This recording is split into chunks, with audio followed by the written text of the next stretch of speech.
Warhammer Age of Sigmar Battle Report, hosted by Semi-Casual Gaming, with your host Nathan, featuring some more Soulblight Gravelords content.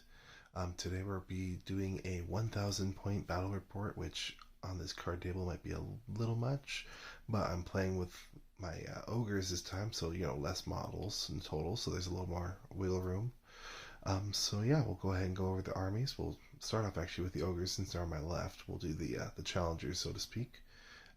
We're going to be running the Meatfist Mawtribe today. Yes, there's some lead belchers, and yes, I could technically run underguts, but on this size of a table, I feel like it just wouldn't play as well per se. So Meatfist basically give +1 dice on the Ogres' trampling charge. They also have a required artifact of the Gutplate of Ghur, which will be on the Tyrant, which gives reroll saving rolls of 1. And the Tyrant, who's also the general, will have the command ability whenever he's eating or basically in close combat. At the start of a turn, I gain a extra command point. So nothing terribly exciting, but they do have a command trait that gives +1 to the biting attacks for Gluttons, of which there's a couple units here. So either way, so we will go ahead and show off the teams we've got. The Tyrant, I pulled out the new gray one that I haven't painted yet, but I just grabbed him first. So he will be wielding the 3-up armor save, big name, and the artifact and general trait I gave earlier. The Butcher next to him will be using the Bloodfeast spell, which gives +1 attacks, as well as his stock the Maw spell, which does a lot of mortal wounds. And then for battle line, everything else is technically battle line. I'll explain in a second. But we have 6 Gluttons. They're going to have the additional attacks, the dual club or sword or however they word it. But basically, whenever they roll 6s to hit, they score 2 hits instead of 1. And then the 3 supporting Gluttons are going to be Iron Fists. And while I didn't pull out the actual models, the champion will be the one that's roaring in the lead, and then the bellower is going to be right there, and then one of those guys will represent the banner. I just didn't feel like pulling them out. Excuse me. We also have 2 units of 4 lead belchers, and when there's if there's 4 or more lead belchers in a unit, they count as battle lines, so they technically count as battle lines. So yep, they get their Thunder Fist and all that regular stuff. So yep, there's the Ogor Mawtribes. But now the slightly more interesting stuff, the Soulblight Gravelords, as you see here.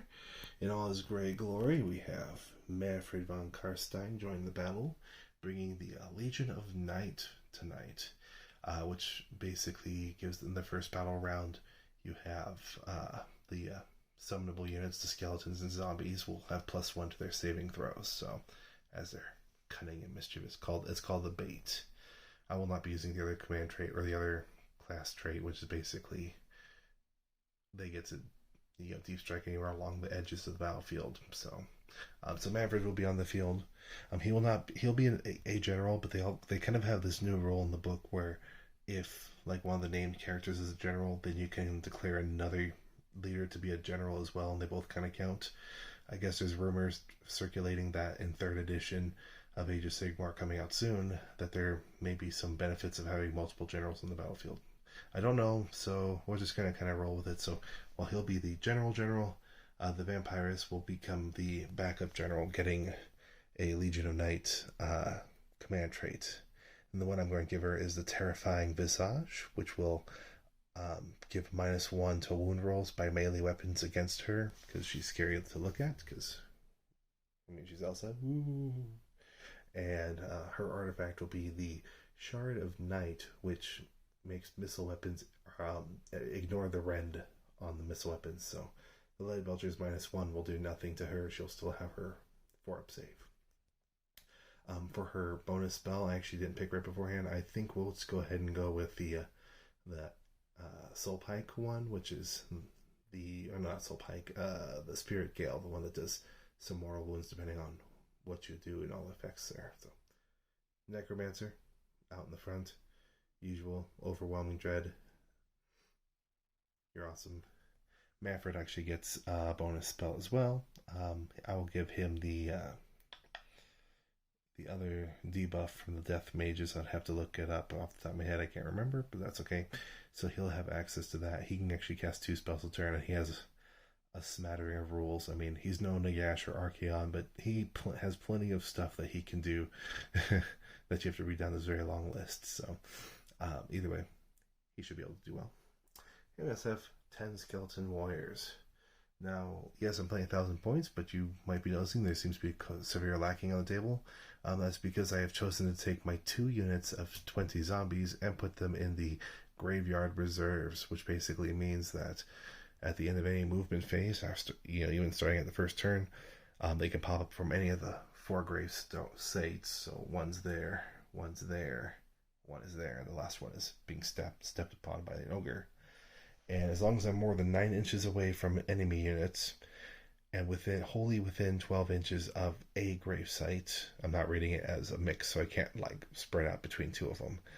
Then I can drop a unit of zombies, and I can drop both in the same turn, one out one time, one at the other. But if they're not down by the 4th turn, then they're out, considered destroyed. So, yep. So that's the whole list right there. So the mission type we were playing today is called Knife to the Heart. This is the one with kind of the semi-diagonal deployment, which I did from corner to the fold of the table to the other corner, and what do you call these things? The sconces, the flames, pillars, those will be the objectives for today. So they are fighting over magical blue fire for whatever reasons.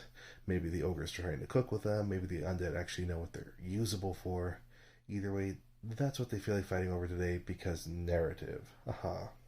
So, with that being said, we're going to go ahead and roll dice. Now, red is the ogres, black is the Soulblight Gravelords.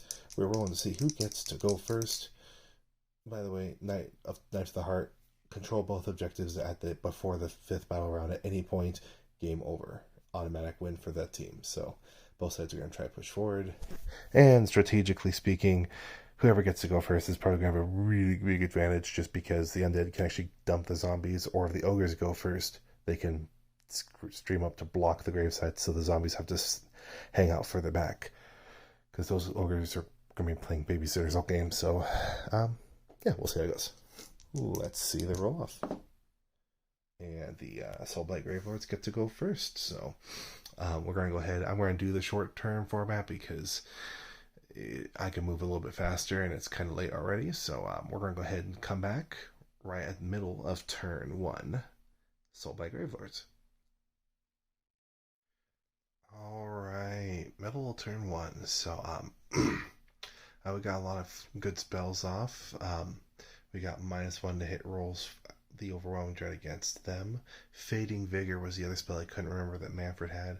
He got it off with an 11, so he got it casted twice. So this Glutton unit actually has -2 attacks on all of its stuff. So they only have 1 attack each right now, which will cripple them at least until the Soulblight's next hero phase. So he also then cast his personal spell, Winds of Death, got it off, and you basically target a nearby unit within 18 inches, which they started 16 inches apart. That's again just my table.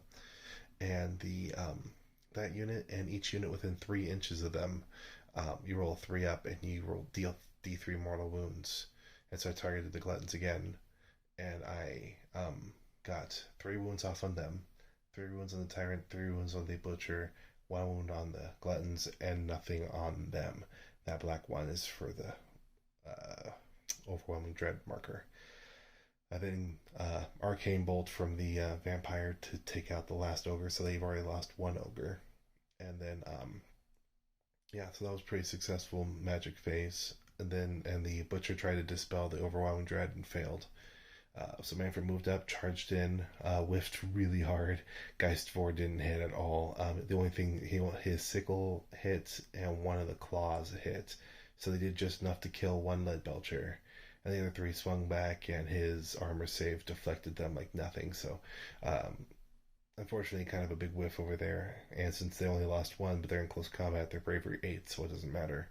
These guys, however, are bravery 6. So they are actually a -1. So I am going to roll 1 dice, and if I roll 6, I lose another ogre. Alright, okay. So we're going to lose another ogre. That's not hit points, that's for the -2 to attack. So good job, boys. If there were Iron Guts on the table, then they'd be able to trigger their ability now. But they will not. So otherwise, as you see here, the zombies poured out. The painted unit came out from that one, and the gray ones came out from, well, either one of your choice.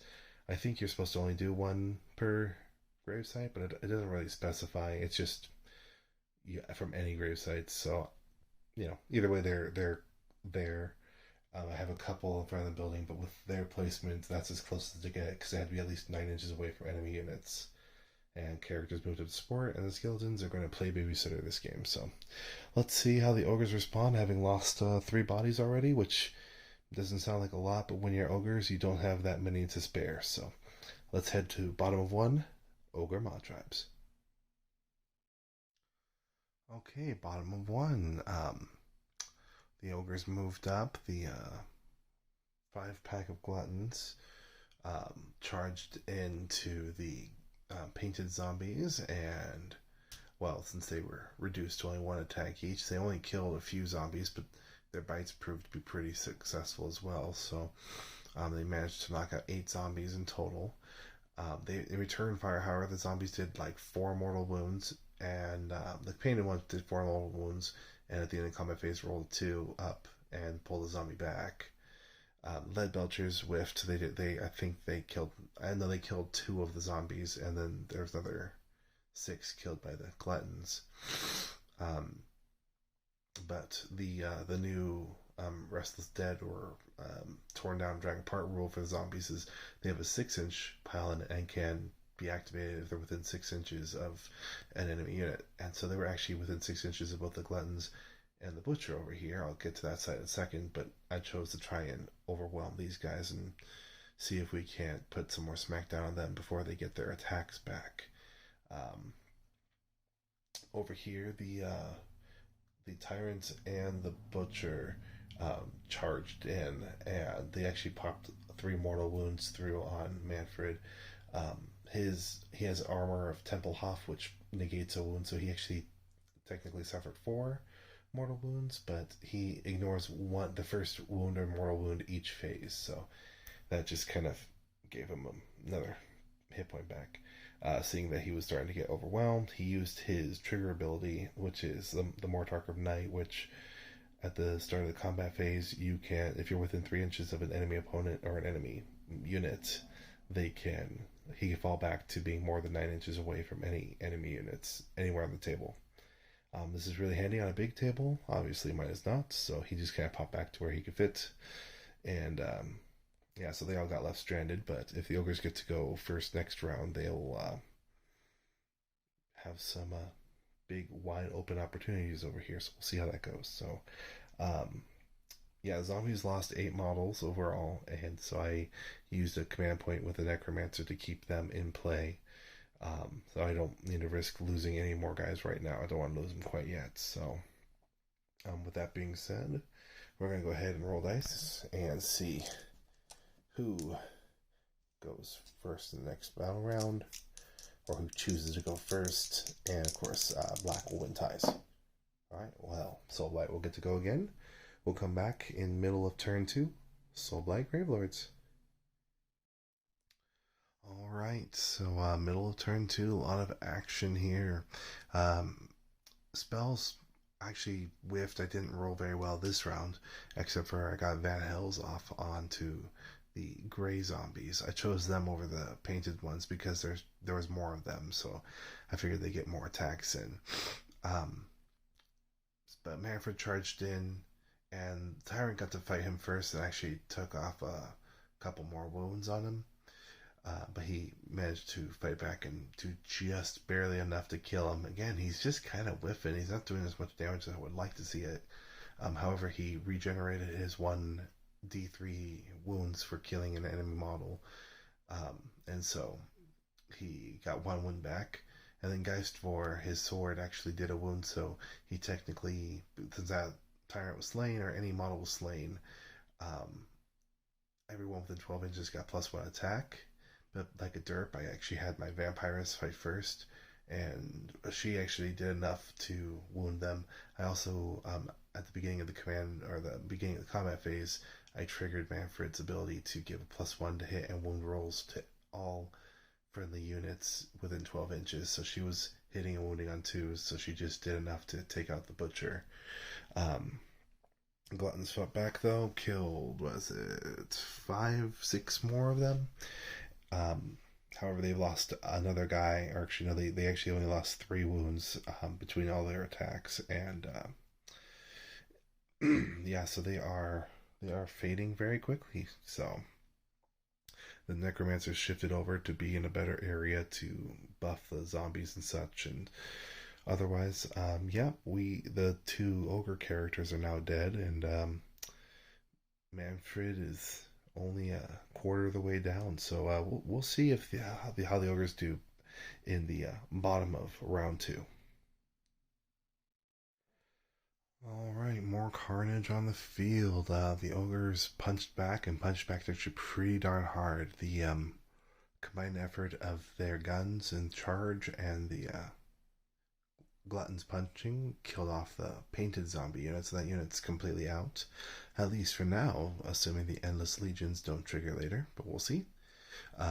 These units went ahead and shot double. Actually, the lead belchers shot into Mannfred and knocked off another 4 wounds. They had a crazy firing volley against him, and so he's at almost full bracketing. So he's a lot slower, a lot less attacks, and actually he's probably getting a little winded now. So the combined efforts of their double charge into the vampires did barely 5 wounds, just barely killed her. She did kill back, I believe two of the lead belchers were killed in her return volley though. She hit really hard in return, but just kind of crumpled overall. Um, yeah, and the gray zombies still have Van Hills on them for now, so they were able to punch back, and they just keep rolling 6s for mortal wounds, and so there's one glutton left, the champion, and they're far lead belchers down to 1 wound left. So we're gonna try our odds because they actually only lost 5 models from the gray unit, so I'd have to roll a 6 on the battle shock, which I did not, so they're fine. The lead belchers lost 2, and they're outside of combat, so their leadership 6. He doesn't give a negative to bravery or anything like that, so we're gonna say 2 plus 1, so they're fine as well. And yeah, he lost 1 more, and even with their -1, he's back up to he's got +2 in combat, so he's at 8 bravery. So I guess he lost 1 and subtract 1, so he's actually down to a 6. So if I roll a 6, he could actually run right now. Nope. All right, so that's the end of round 2. So we're heading to round 3. Both sides have sustained heavy casualties. I think right now the ogres are really, really hoping they can pull a double turn. So all the red dice are being used for hit points. We're going to switch them to a white dice now. So white and black, and black will win ties. Oh, there we go. Ogre double turn, so it's going to be top of 3 Ogor Mawtribes. All right, middle of 3. Actually, we didn't finish the combat phase because it's actually going to be end of game at this point, because during the movement I was able to sneak ogres around and get within 7 inches of charging the skeletons. Rolled an 11, which meant they got in there. They did 1 mortal wound, which killed 1 skeleton, so their whatever the terminology for their ability where they get to come back on 4 up, they lost 1 already and it didn't get to trigger. They punched, they killed 8 of the 9 skeletons. They rolled 1, the skeletons rolled just 1 save and blocked from having the entire unit wiped. But I needed to have at least 5 of them come back on the 4-up roll so that there'd be enough bodies to contest the objective, and only 4 came back. So there are currently 5 skeletons versus 3 ogres. The ogres count as 2 bodies, so no matter what, at the end of this phase, the ogres will have taken control of that objective. And since they already control this one, and it'll be the end of the turn, they can just end combat right there. And it'll actually be an ogre victory for a cheeky sneak through right at the end, which I think Mannfred would even be proud of. They did shoot, and they whiffed against him. They shot in here, killed 5 more zombies. That unit was going to probably be gone at this point because those 5 ogres were going to pound the tar out of them. But yeah, so once again, the ogres sneak out another victory. My thoughts: the Legion of Night, their little tactical stuff, it's not very relevant because it's only a +1 save during the first battle round, and I honestly didn't have enough in combat to really make it mean anything.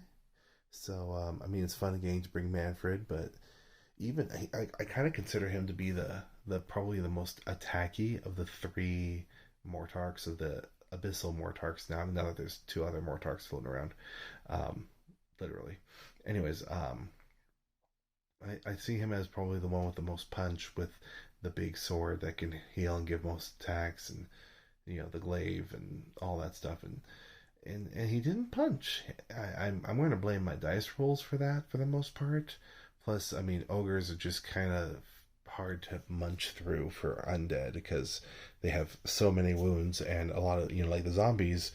I mean, I got to bring 1 zombie model back. Actually, I just realized I had forgotten to roll for those other couple, but I mean, even then, they would have brought back 2 more zombies. It's not very impactful as opposed to when I was fighting against the cities of Sigmar, and if I rolled like 4 or 5 6s in a good attack roll, I was killing 4 or 5 guys, which meant I had 4 or 5 more rolls, which meant I had more body.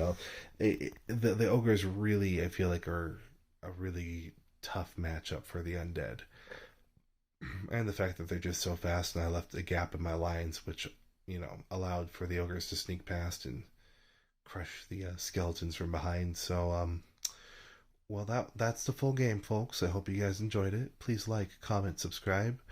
I'm gonna have to figure out one of these days to how my undead are gonna be able to beat these ogres, but today was not that day, and tomorrow doesn't look good either. Only because I don't think I'll be recording tomorrow. But phrases. Anyways, well, hope you guys enjoyed it. Like, comment, subscribe. Be awesome. Have a good night. Bye.